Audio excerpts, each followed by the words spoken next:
ఇక దోస్తుకు service BRS service రోడ్డుపై మాజీ మంత్రి పాగా అని కథనం అయితే వస్తున్నాం. ఇక బీఆర్ఎస్ మాజీ మంత్రి పాగా వేసిందట. అంటే రోడ్డు కోసం సేకరించిన భూమిని కబ్జా పెట్టిండు. అది ఎన్ని వేల కోట్లు అంటే 150 కోట్ల భూమి దాన్ని కబ్జా పెట్టిండు. ఇక చేసే కోట్ల విలువ చేసే భూమిలో తిష్ట బీఆర్ఎస్ మాజీ మంత్రి అండతో అక్రమాలు 2018 నుంచి యథావిచ్చగా క్రయ విక్రయాలు సర్వీస్ రోడ్డు లేక ప్రజలకు తీవ్ర ఇక్కట్లు గట్కేసర్లో ఔటర్ జంక్షన్ వద్ద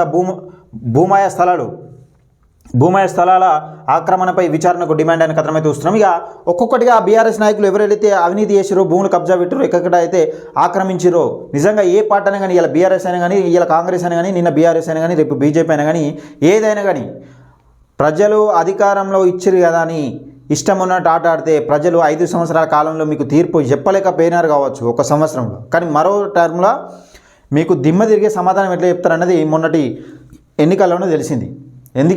అందుకే నేను చెప్తున్నది ఏంటంటే అధికారం ఉన్నది కానీ ఎవరైనా కానీ ఇవాళ కాంగ్రెస్ అయినా కానీ అధికారం ఉంది కానీ 6 నెలలు చూస్తారు. ఇప్పుడు యూట్యూబ్ ఛానళ్ళకు వాళ్ళకి ఏమైందో తెలియదు, మరి ఏం ముట్టినో తెలియదు, ఏం ముట్టలేదో తెలియదు, అర్థం కాని పరిస్థితి ఉంది. ప్రజలు మార్పు కోరుకొని కాంగ్రెస్ పార్టీకి అధికారం కట్టబెట్టారు. దాన్ని స్వాగతించాలి ప్రతి ఒక్కరు. ఎప్పుడు ప్రశ్నించాలి? నువ్వు ఇచ్చిన హామీలు నువ్వు డేట్ లోప నెలలో ఇప్పుడు వాళ్ళు 6 నెలల సమయం ఇచ్చారు, 3 నెలల సమయం ఇచ్చారు అనుకో, 100 రోజుల సమయం, 100 రోజుల్లోకి నెల వచ్చిపోతే ఇంకో 100 రోజులు చూడు, తర్వాత ప్రశ్నించు. నేను అద్దన్నారా?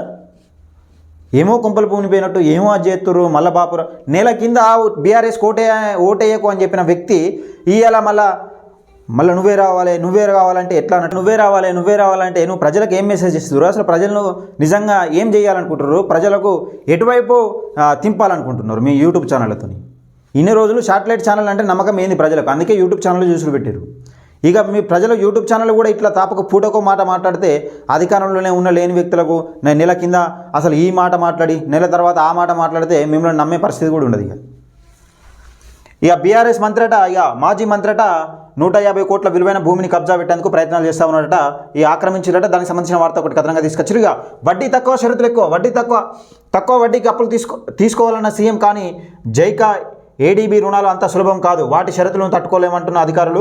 బడ్జెట్ అప్పుల్లో లెక్కిస్తే ఇబ్బందికరమే, కేంద్ర ప్రభుత్వం మధ్యవర్తిత్వం నేర్పాల్సిందే, తెచ్చిన అప్పులను మౌలిక సదుపాయాలకే వాడాలి, పథకాలకు మళ్ళిస్తే తదుపరి అప్పులు నిలిపివేత అని కథనం అయితే వస్తున్నాం. అయితే సీఎం రేవంత్ రెడ్డి గారు ఏం చేస్తూ ఉన్నారంటే నిజంగా వడ్డీ తక్కువ తీసుకురావాలి, వడ్డీ తక్కువకు తీసుకొచ్చే ప్రయత్నం చేయాలి. ఎందుకంటే ఆర్థికంగా తెలంగాణ వెనుకబడిపోయింది. ఏదైతే ఇప్పుడు 6,72,000 కోట్లు అప్పైందో దానిని తగ్గించే ప్రయత్నం కాకుండా పెంచకుండా కనీసం ఆపే ప్రయత్నం అన్న చేయాలనే ప్రయత్నంలో సీఎం రేవంత్ రెడ్డి ఉన్నాడు. మరి నిజంగా అది ఎంతవరకు తీసుకొస్తాడు?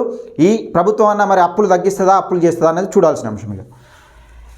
నిషేధించ జాబితాల్లో భూములు మాయం, ధరణి పోర్టల్ వచ్చాక అక్రమాలు నిషేధం నుంచి పట్టా భూములుగా మార్పు, వాటి ద్వారా వేల కోట్ల కుంభకోణాలు, ప్రభుత్వం గుర్తింపు, ధరణి కమిటీ దృష్టి, ఆయా భూములను వివరాలు ఇవ్వాలని అధికారులకు ఆదేశం, అనుమానాస్పద లావాదేవీలను పరిశీలించాలని నిర్ణయం, సమస్యల పరిష్కారానికి క్షేత్రస్థాయి కమిటీ అని ఒక కథనం అయితే చూస్తున్నాము. నిషేధిత భూములు అయితే ఏవైతే ఉంటాయో అందులోకి ధరణికి మాయమైనయట. ఈ ధరణి అనేది సేఫ్ కాదు. ఎందుకంటే ఇప్పుడు సామాన్య రైతుకు ఏముండదు. సామాన్య రైతుకు 1 ఎకరం భూమి ఎక్కించుకోవాలంటే ధరణి వచ్చింది, మేము ఏం చేయలేమని ఎంఆర్ఓలు చేతులు ఎత్తేస్తూ ఉన్నారు కదా.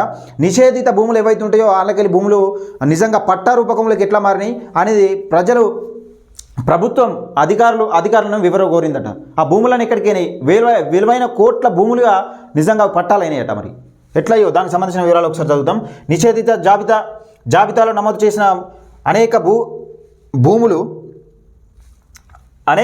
గత ప్రభుత్వం హయాంలో ధరణి పోర్టల్ అందుబాటులోకి వచ్చిన తర్వాత అక్రమాలకు గురైనట్లు ప్రభుత్వం ప్రాథమిక గుర్తించినట్లు సమాచారం.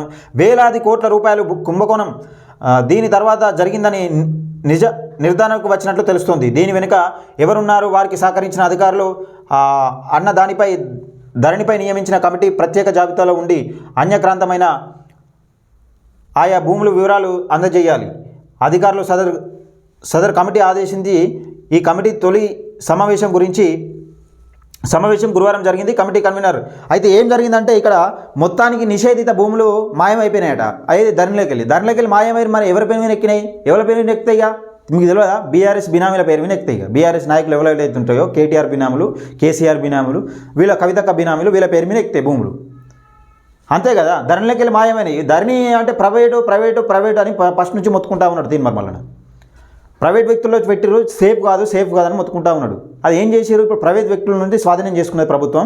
ఇప్పుడు నిజంగా ప్రభుత్వం దగ్గర ఉంటే మరి అట్లా ఇట్లా జరుగుతుండే, జరగపోవు కదా. ప్రభుత్వం దగ్గర ఉన్నా జరుగుతుండే, కానీ ప్రైవేట్ వ్యక్తుల దగ్గర ఉంటే సేఫ్ కాదని తీసేసారు. ఇక ధరణి రూపకంగా జరుగుతూ ఉన్నది.